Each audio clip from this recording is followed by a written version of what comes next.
Hi everyone! Good evening! This is Manay Gina and welcome back sa aking YouTube channel. So guys, for today's video, yan pag-usapan natin si Vice Ganda. Pero bago ang lahat, please kung sino pa ang hindi nakasubscribe sa aking YouTube channel, please huwag kalimutang i-like, i-share, at pahingi na inyong kunting suporta. So guys, ayan nga, back to the topic tayo. Mayroon kasing segment ang It's Showtime na parang nagtatanong sila sa madlang people. So kanina ang tinatanong ni Vice kung sino yung gumagawa ng batas. So, at mayroong parang alam mo yung may hugot si Vice. Panoorin natin, guys. Yan yung branch ng Kongreso at saka ng Senado, di ba? Ang trabaho talaga nila ay gumawa ng batas. Kaya dapat ang iboboto natin sa Kongreso at Senado ay yung gagawa ng batas, yung may alam na gawing batas at may planong gumawa ng batas. Dahil ang Kongreso at Senado, ang ginagawa po niya talaga ay gumagawa ng batas, hindi nagbibigay ng ayuda. Okay? Di ba? Yun talaga ang pangunahin nila, yung paggawa, lawmaking sila. Kaya dapat gagawa sila ng batas, hindi mamimigay sila ng pera. Correct. O, lawmaking po ito, ha?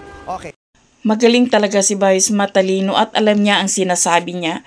At hindi lang dito ha sa It's Showtime na maraming napahanga sa kanya, kung hindi dito sa pagtanggap niya ng plaque sa BIR dahil isa siya sa Top Celebrity Taxpayer 2025. At feeling ko mas magaling pa si Vice kisa sa ibang mga senator na tumatakbo ngayong eleksyon. Panoorin natin. Karapatan natin yun. Tama po ba? Karapatan natin kumwestiyon at magsalita at pumoses dahil pera po natin ang ginamit doon. Kaya, lahat po tayo, obligasyon natin magbayad ng buwis dahil tayo rin naman ang makikinabang dyan. At obligasyon din ng BIR na maningil, kaya sa ayaw at sa gusto natin, kailangan nating magbayad. Kasi gagamitin nila yon to uplift the lives of the Filipino people.